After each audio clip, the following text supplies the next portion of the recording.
we called ourselves English Democrats. Well, our first aim actually was that we told the Electoral Commission we would like to call ourselves the English Democratic Party, but they said, well, we couldn't, because at that time there was a party called the Democratic Party. So we said, all right, we'll be the English Democrats. And they said, fine, that would be okay. But the reason for the word democracy or Democrats or democratic is that is from the ancient Greek for the rule of the people. And obviously, if we're saying English Democrats, we're talking about the rule of the English people. So I think I think that's an important sort of counterblast to what we mostly have to put up with from the elite, which is talk about globalization and getting rid of any difference between our nations. I think amongst those with maybe a more traditionalist or conservative bent, particularly seeing the constant attacks on it in the academy, there's a sort of instinctive willingness to defend the British Empire. Certainly to defend it from the accusation that it was all evil, it was all bad, there was nothing good in it. But as an English nationalist, do you have a slightly different take on the British Empire? What is your view of the now long gone empire? I'm not an imperialist, obviously, but and I think that the English nation ought to be thinking in terms of being a democratic Northern European nation, and basically trying to look after our national interests. The empire, of course, is rightly called the British Empire because, after all, the purpose of the Act of Union of 1707 was to fight Louis XIV, and in particular fight the sort of French attempt to become the lead state in the world, and of course the whole endeavour of trying to do that was about empire,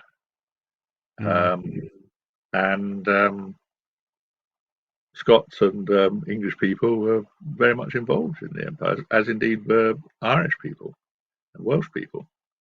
Although Scots, Irish, and Welsh, it seems from what I see, now try to make out that wasn't so.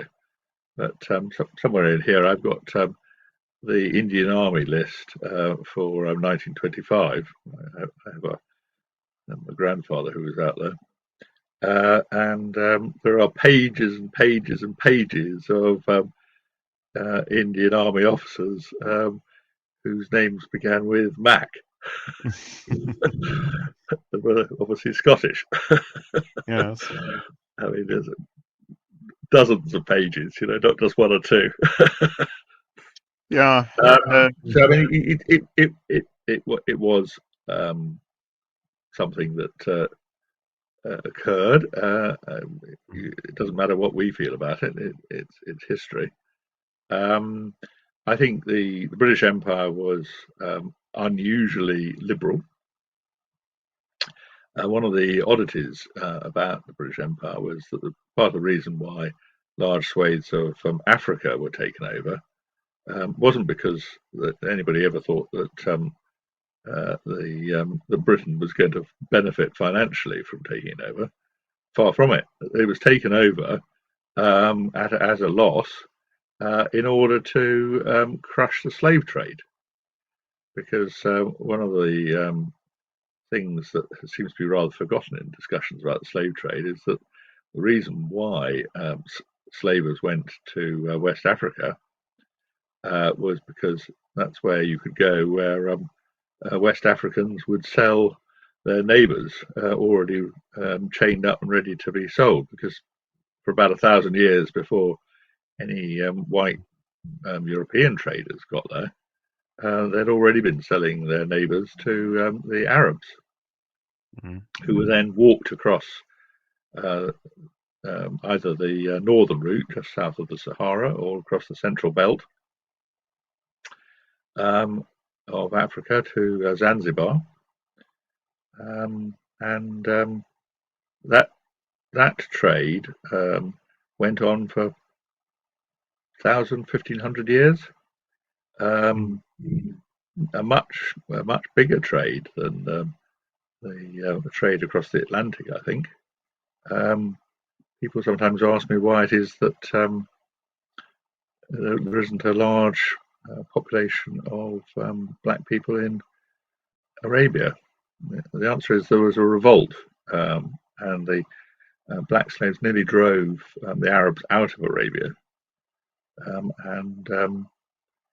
but the Caliph of the day got the armies to come back from all over the Islamic Empire, and crushed the revolt, and then issued an order that no further intact black slaves were to be brought into Arabia. And so for 1,000 years they were, without any anaesthetic or anything, castrating every single one that was being shipped towards or walked towards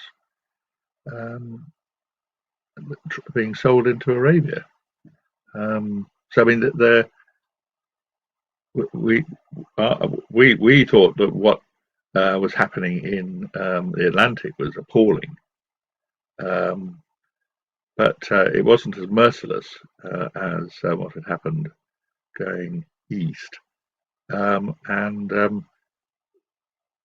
British, English, Scots decided that we didn't approve of it, and we therefore spent quite a lot of the 19th century and quite a lot of money and quite a lot of lives of particularly Royal Navy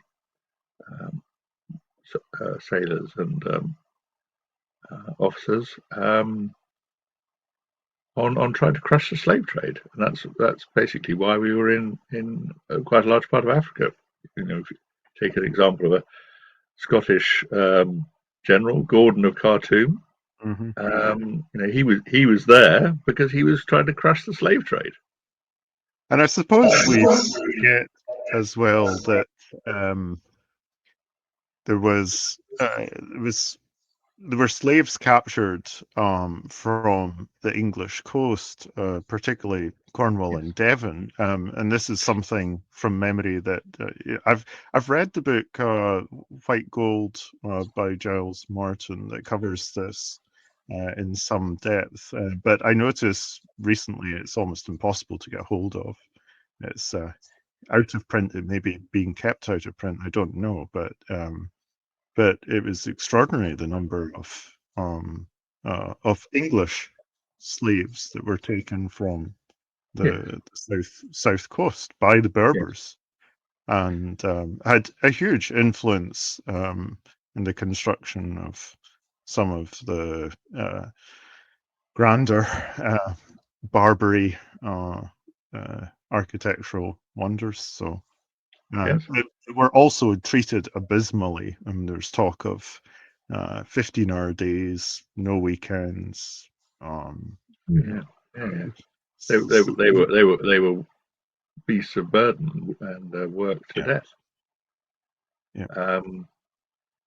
But I've got another book here, which is, as I'm a lawyer, I've got lots of law books, and one of my law books is actually Roman law. It's the Institutes of Gaius, written about 120 AD, and in that, and I'm translating but quoting more or less exactly, he says that slavery is an institution of all peoples everywhere. And that is the point that has to be understood about slavery. Slavery, the societies that had slavery are not unique. They are pretty much all societies had slavery. In fact, if they didn't have slavery, I think it'd be safe to say that they probably were, migrant peoples, nomads or whatever. They probably weren't settled people. Our society is the unique one where we don't have slavery. And that is something that was achieved by the British Empire.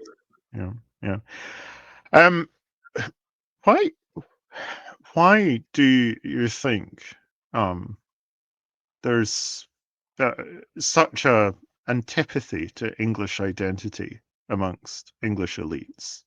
Such a failure to understand, the principles of English law and the ancient freedoms and liberties that the English always understood themselves to possess. Where do you think that has originated from? Well, I think there's several strands to it. Obviously, one is Marxist thinking, and the whole sort of globalist agenda, which is sort of Marxist, although there's a capitalistic element to it. But obviously, Marx's thinking is that the capitalists would so degrade everybody's lives to the point where they cause society to collapse. So there is the globalist, Marxist, what have you, thinking. There's also the sort of thing that George Orwell was talking about, which is the academics not liking Englishness. Englishness is always, traditionally quite robust, where people felt they knew their rights. If somebody told them not to talk about something or other, they'd say, "Well, it's a free country." In other words, they'd stand up for themselves. And I do think it may be that academics don't really like people standing up for their actual rights. They want to be able to talk themselves, but they don't necessarily want other people to tell them that they're not necessarily going to take any notice of what they say. So there may be that kind of, sort of slightly snobbish approach. And I think there's also the point that those people who are keen to have a sort of new world order, they feel that Englishness is a problem. And in fact, Karl Marx, he actually said that rather mournfully, after the year of revolutions of 1848, he said, and after the revolutions had all collapsed, he said, all the revolutions of Europe are wrecked on the rock of England. So those leftist thinkers who've been encouraging the long march through the institutions, they really don't like England. They don't like the idea of Englishness, and they don't like all the individualistic rights that were part of English law and culture. And yet, would you say that the long march through the institutions has been as successful in England as elsewhere? And it's been hugely successful, but one of the things about politics is that the struggle's never over, really, is it? About the threat from globalism, it seems that our news agenda increasingly is dominated by particular causes that are, one might describe as manifestations of globalism. Yes. And it's perhaps one of the ways in which that Marxism that you describe is sort of morphing in the present day. But Yes, Would you see as again maybe the appeal of globalism to the elites, because obviously there's very little appeal amongst the population at large, but yeah. So one of the reasons why the elites, I think, don't particularly like, you know, traditional ideas of democracy and of individual rights is because it does limit what they can do. In law now, we've got lots of talk about universal human rights, and in particular the European Convention on Human Rights. But that is actually the state saying that it grants us rights. Whereas in English law and in English legal theory and constitutional theory, we had rights, to use the American Declaration of Independence we're putting it, we had inalienable rights. The establishment doesn't like that idea. It wants to be in control of what rights we're allowed to have. And of course, that does mean that they are becoming more and more authoritarian in the way that they behave. The limitation on their authoritarianism is the degree of incompetence, which is increasingly staggering, I think. And I don't know how it is where you live, but whenever I have to deal with the state here, I can be pretty sure that whatever job's got to be done, it won't be done. And whether that's in the NHS, the police, the courts, it just wherever you're dealing with something to do with state planning, none of it works. So what would you say to those who would agree with your analysis, your diagnosis, perhaps even, but who would suggest that the solution is a better Britain, sorting Britain out, rather than an English Parliament, greater autonomy for England, the recovery of English identity, and perhaps ultimately English independence? Where would you approach that? So, if I can perhaps answer it by reference to where I sort of grew into being a campaigner for the English nationalism. I think it'd be fair to say I thought of myself as English a long while ago.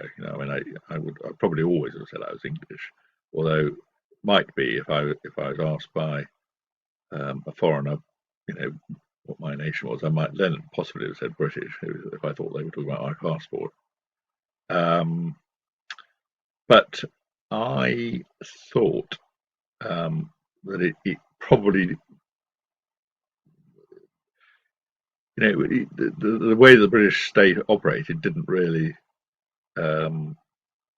impinge on my idea of the interests of England. But we then wound up with a situation where, under Blair,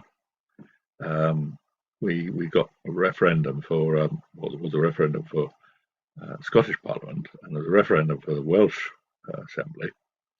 And I thought, this is very odd. Why aren't the Conservatives trying to do something about having a referendum for an English Parliament? After all, I thought England's, probably the more conservative part of the nations of the Union. And then I was told that by some quite senior Conservatives, Norman Tebbit, for example, said we shouldn't talk about England at all because it was a threat to the Union to talk about England. And I just thought that is completely unacceptable. Where Scotland and Wales are getting their own first ministers, governments, and parliaments to say that England shouldn't be given similar treatment was just outrageous, I thought. And so it is part of the way. I mean, I suppose I started off with an assumption of Englishness, as it were, and I also had an assumption that the United Kingdom wasn't a single nation. But once you start treating those different nations differently, then they've got to have their own political systems to allow things to be dealt with in a proper way. And I really think that what we're seeing is just an instance of, in the treatment of England, just an instance of the fundamental way in which the British state is actually not really a proper democracy. So with the British state essentially looking to sacrifice England in order to preserve itself, essentially, Yes. there's obviously huge upside, I would imagine, for English nationalism.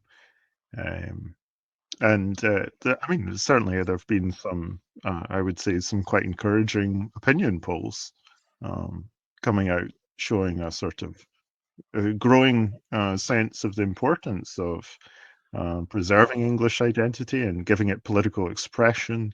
And so, how would you describe the present moment for English nationalism? I mean, where's English nationalism at? So, David, you're right. People are waking up to this in England. They are waking up to the way in which we're English is being sort of casually tried to be abolished. But of course, we are starting from a situation where there were almost no institutions left that were specifically English. Just to give you for instance, the trade unions. There are Scottish trade unions, there are Welsh trade unions, there are Irish trade unions, but the trade unions in England are British trade unions, with the sole exception of the Workers of England Union, which is not a Labour-supporting trade union, which I'm also the chairman of. But we are starting from a situation where there aren't really many organisational structures, and I rather liked Steve Bannon's way of talking about this, because he was saying that we should reverse the famous saying of the German general von Clausewitz, who famously said that war was politics carried on by other means. And Bannon said that what we should actually think of is to reverse that and say that politics is war carried on by other means. And I think the merit of thinking about politics in that way is that it does focus you on the fact that war is it isn't about the argument. A lot of people who are interested in politics get bogged down in differences of argument. What wars are won by and lost on the issues of organisation, of resources, particularly money, what it can buy, and material generally, that's production of steel and things like that. They are not generally won simply by posing and by arguing about things. The use of arguing is only about building up allies in war. It's not It's not about the actual winning of the war. And tactics play a part, but it's a relatively small part by comparison to the overall war of material and organisation and so on. And if you think about this, the Second World War as an extreme example, once the Americans had come in to the war, it was pretty obvious how the war was going to end up. And one way you can see this is in the amount of war material that was produced by American industry. And in fact, so vast was the American production of war material that there's one factory, which I think was the Ford factory in the US, that produced more war material between 1942 and 1945 than Italy produced in the entire war. Mm. One factory, more than one of the principal participants, and obviously that meant that whichever side the Americans on was going to win. Well, on the question of material, not necessarily someplace I anticipated going, but are you able to say something to English nationalists tuning into this podcast a little bit about the English Democrats' financial needs and and if for instance, you were in a position to secure some more serious donations, how you think that could help the party maybe reach the next level? I think that's absolutely what would happen. I'll give you a for instance. Last year, I stood in the Essex Police Commissioner elections, and given our resources, I thought we did quite well because we distributed about 30,000 leaflets across Essex. So when I went to the count, I felt sure that wasn't going to be anywhere near enough. But when I went to the count, I was talking to the Conservative candidate who felt confident that he was going to win. And the reason he felt confident he was going to win wasn't because he's any good at the job. He's not particularly. There's very little difference between him and Labour and the Liberal Democrats on all the various sort of policies relating to policing. But he had delivered over 750,000 leaflets. And it was that meant that I got 45,000 votes and he got 120,000 votes. But obviously, if I had been able to deliver 750,000 leaflets, you would now be talking to the Essex Police Commissioner. And for those that are maybe looking to contribute, can you give an idea of the sort of resources that you feel would be required to be competitive or to win races like those, and maybe where you have needs at the moment for? Yes.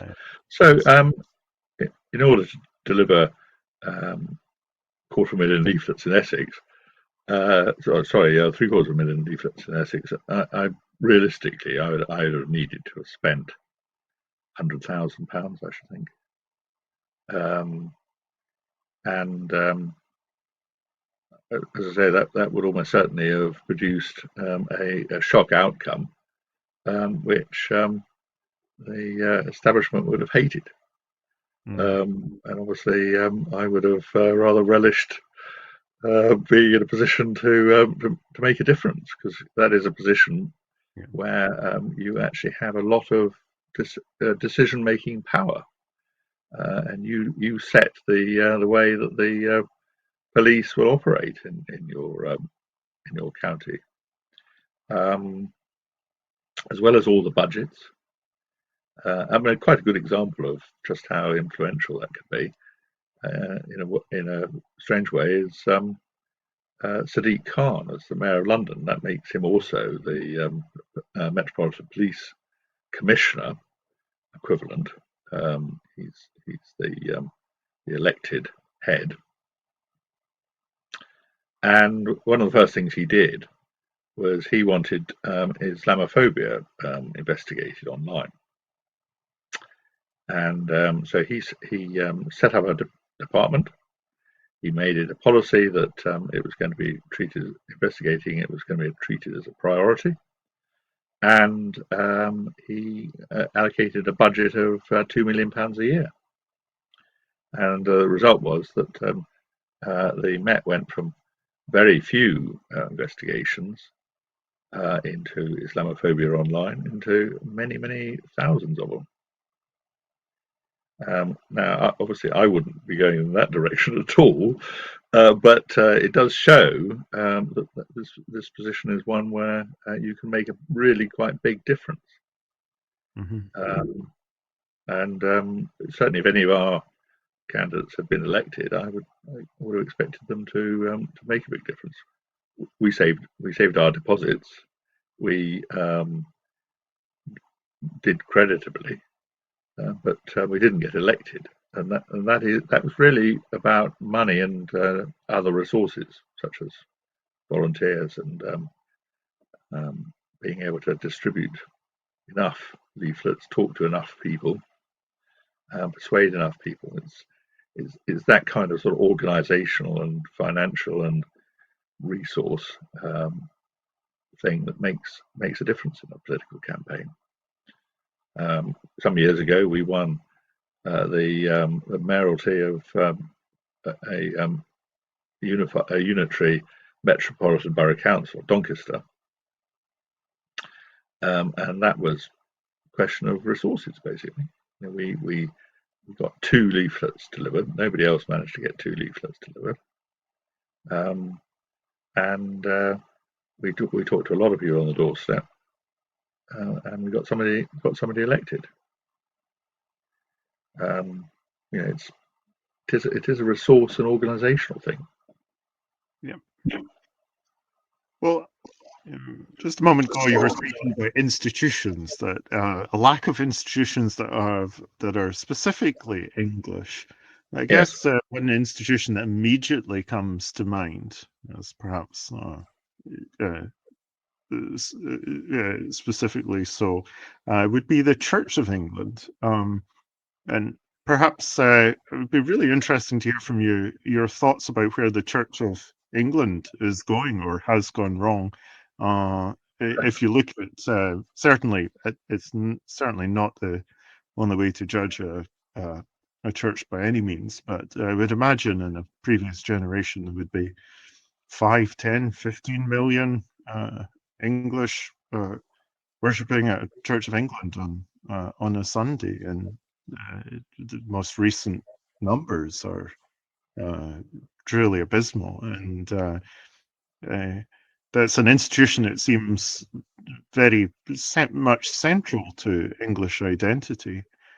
So, what are your thoughts on the church and maybe the role that the Church of England could have in an independent England, or should have?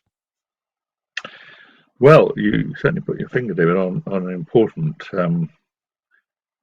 point. Although the Church of England obviously has that name, it is worth bearing in mind that the Church of England was part of a thread running through quite a lot of British Isles. So there was an Anglican church in Wales, and to some extent still is, and also in Ireland. And I think in America they call them the Episcopal Church.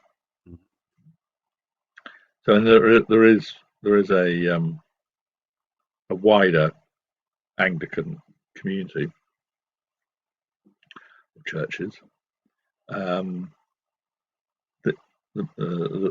problem is, of course, that it was set up. It's the opposite of most Protestant churches. The opposite of Scottish Presbyterianism, where the idea was that the congregations were involved in deciding who would be the ministers, originally at any rate. But in England, of course, it was the king separating from Rome and the Roman Catholic Church and the sort of religious subordination to the Pope. David Starkey has said that it's the first Brexit, the Reformation in England. But Thomas Cromwell, great uncle or something like that of Oliver Cromwell, something like that. He was responsible for making the Reformation the way it was, and in particular, he used Parliament to legislate for all the changes, and it is out of that we get this unrestricted idea of parliamentary sovereignty. So it's a big constitutional point, but the residue that was left after the Second World War was a situation where the senior bishops within the Church of England were being appointed on the basis of their being approved of by the Prime Minister in particular. And it's a while now since we've had a Prime Minister who's a practicing Anglican. And of course, they've been appointing bishops, and in particular archbishops, who are sympathetic to their politics. So you then wind up with a situation where you've got archbishops who approve of gay marriage and other things that are obviously untraditional in terms of views of Christian religion. I think part of the push behind getting rid of not only the Archbishop of Canterbury but the Archbishop of York is that there are now women bishops who are looking to try and get a woman appointed to both of those positions.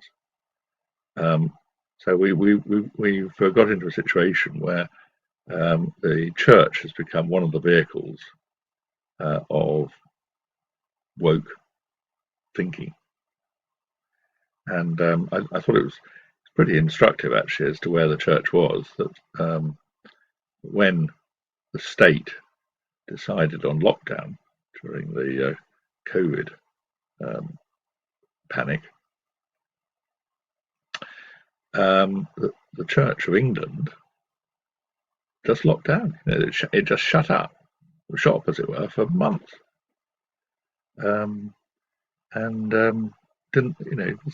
after all, the Christian churches are supposed to be based on the idea of the martyrs, that were prepared to sacrifice their lives in order to stand up for their religion. But turning against the idea of martyrs to the point where they wouldn't even open the church for fear of a disease. The church remained open when we've got the Black Death, never mind a respiratory disease. It's just extraordinary, isn't it? Yeah. One of the members of our National Executive Committee, a former member, Pastor Dave Dixon, was one of, I believe, 22 or 23 clergy who, in a Scottish context, actually went to court and appealed against and were successful. And won. Yeah, and won. But none of the churches in England had the bottle to do that. Which is And it's tragic in a way. In every English village of any size whatsoever, you have these invariably charming church buildings. Yes, Such an important part of English cultural and architectural heritage, not to mention religious heritage. So it was. I thought it was interesting, wasn't it, when Calvin Robinson, the GB News commentator, who then went off to America to be a priest. He originally wanted to be ordained into the Church of England, but the current, I think it's still current Bishop of London, who's a woman feminist activist, she basically blocked him becoming a priest on the basis that he was too traditionalist.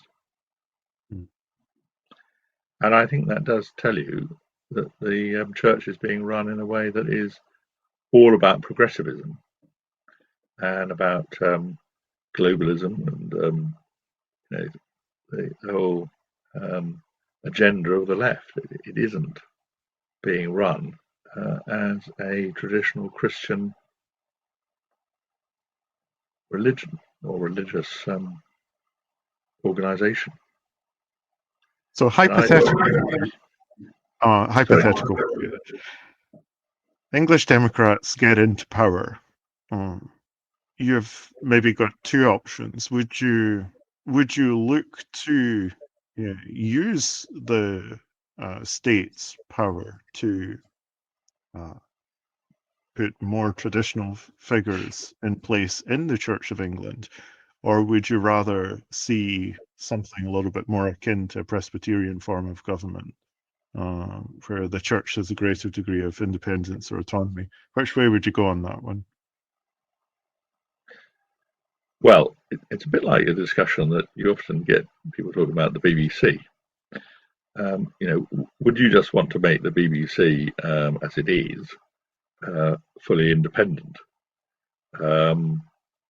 And obviously, if you did, then you're basically entrenching the leftist mindset that's in charge at the moment and making it unreformable.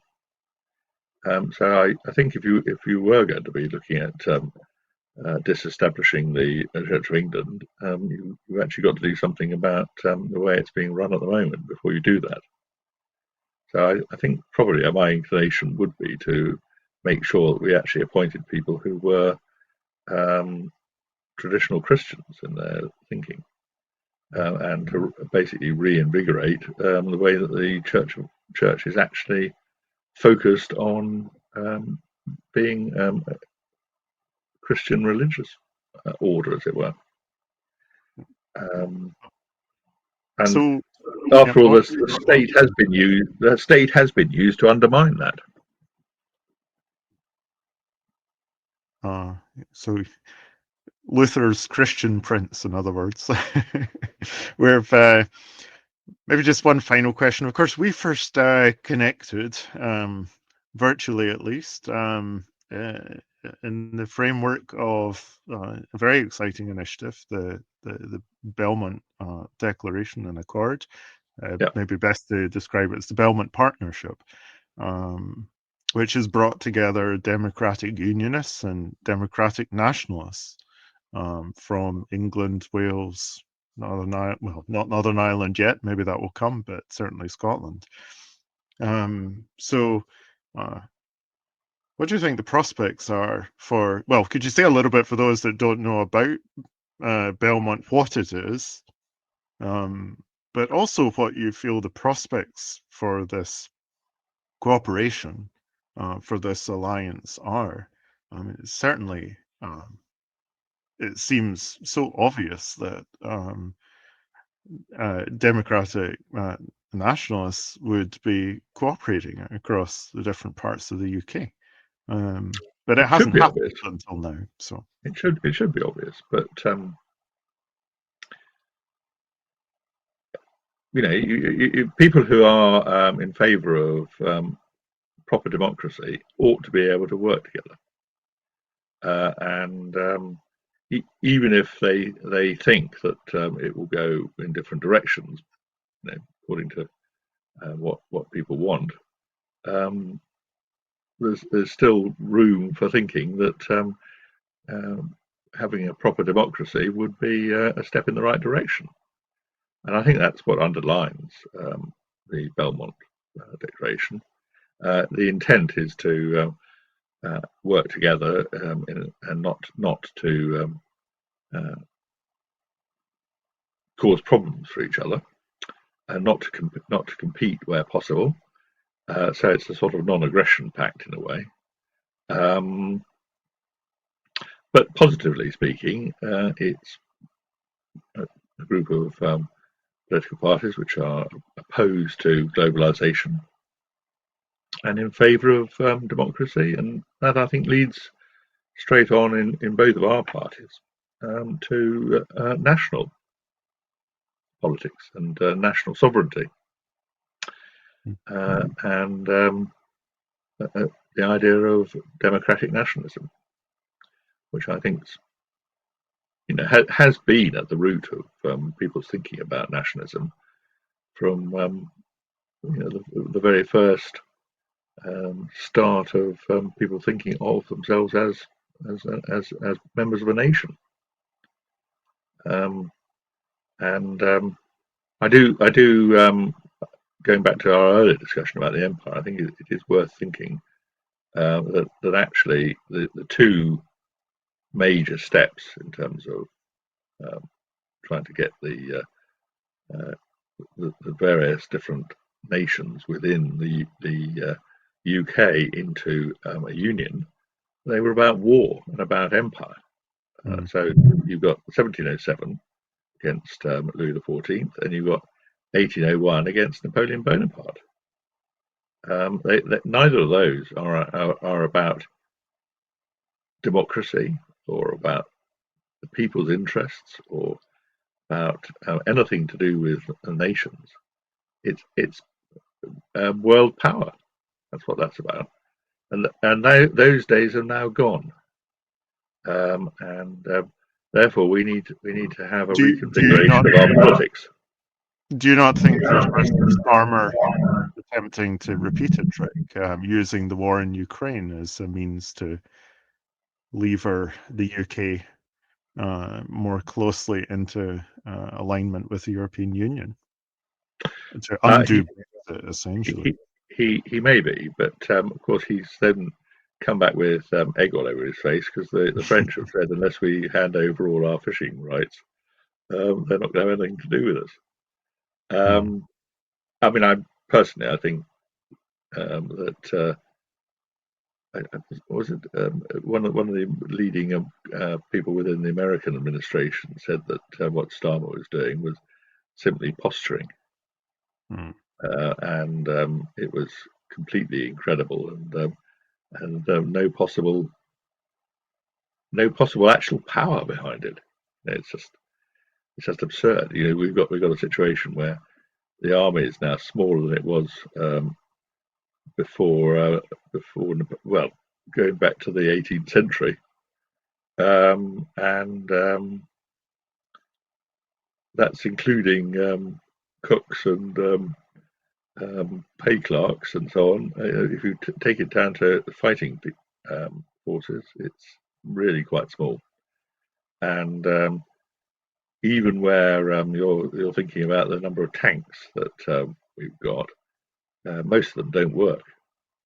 So the idea of the British Army being made to take on the Russian army is just ludicrous. We can't even put a single division into the field, and the Russians have got dozens of divisions. And our division would be inadequately armoured by comparison to a single Russian division. So if we actually were put into the field, the outcome would be defeat. probably catastrophic defeat at that, not merely a sort of honourable being pushed back slowly. It would have been overridden and destroyed. So this kind of talk that's going on is just nonsensical. It's going to take at least 10 years for any of the states of Western Europe to get to a point where they could even think of getting involved. And in fact, Boris Johnson presided over one of the last of the defence reviews, and there was a whole load of talk about the tilt to the Far East. They were going to project British power into the Far East, and as part of that, they said in that review that the days of tank battles in mainland Europe were over. And about 3 months later, Russia went into the Ukraine. So the British establishment thinking on defence is completely unrealistic. Mm-hmm. Well, we certainly agree with that. Just one final question then in that case. I'm sure there will be listeners up and down England who, as so much of what you're saying seems to be just straightforward common sense, who have heard you out and are in agreement with you. But I guess your need as a party is really for more than agreement and moral support. Can you explain to listeners how they can get involved with the English Democrats and make a difference through the party? Yes. So I mean, is that where you want? Thank you. We are. Obviously, we're a political party. So as a political party, we need people to join us. We need people who are willing to give their time and money to making us more effective. And we need people to stand in elections. And in local elections, there's frequently no deposit and very little cost. If you do get elected, you can actually make a difference. So it matters to get people to do things. And we basically need a lot more people who are prepared to put their head over the parapet and show some fight. And if we as the English people do not fight for our rights, we will be gone into history. So it's really important. Okay. Well, thank you very much for your time today. I really appreciate it. It's been an honor having you on the podcast, and we look forward to connecting with you again frequently in the months and years ahead. So thank you ever so much for your time. All the best. Thank you. And I would like to wish Sovereignty a success as well. I mean, I think it's very important what you're doing. Thank you. That's appreciated.